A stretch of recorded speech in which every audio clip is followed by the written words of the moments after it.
আসসালামু আলাইকুম গাইস, কেমন আছেন সবাই? আশা করি সবাই অনেক ভালো আছেন। আমিও ভালো আছি। আজকে আমি নতুন একটা ভিডিও নিয়ে চলে এসেছি। আজকে আমি একটা বুড়ি আর রাজার গল্প বলবো। গল্পটা এখন আমি শুরু করব। শুরু করার আগে আমি বলে নিচ্ছি, এই ভিডিওটা খুবই ভালো লাগবে আপনাদের। তাই আমি আমার ফুল বাগানে একটা ফুল গাছ লাগিয়েছি। এই ফুল গাছটা থেকে ফুল ফুটেছে। এই যে আমি একটা ফুল নিয়েছি, কি সুন্দর লাগছে দেখতে। এই যে এটা কি সুন্দর লাগবে। এখন আমি বুড়ির গল্পটা শুরু করব।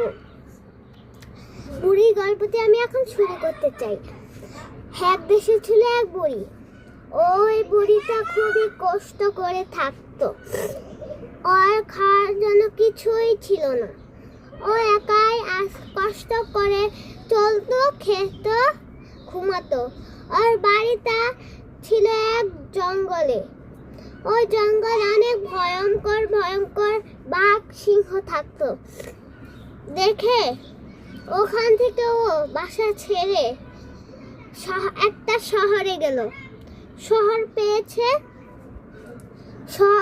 শহরে গিয়ে দেখে ওখানে সবাই নিরাপদ ও ভালো করে থাকতো। তারপর ওই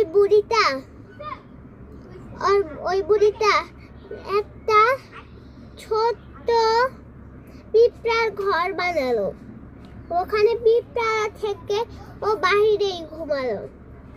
তারপরে এক রাজা এসে দেখলো। ওই রাজাটা ওকে বলল, তুমি এখানে এত কষ্ট করে থাকো, আমি সবাইকে সাহায্য করি। তোমার কাছে কয় টাকা লাগবে আমি দিয়ে দিব। ওই বুড়ি বলল, আমার কাছে কোনো টাকা লাগবে না, আমি এমনিতেও থাকতে পারি। তারপরে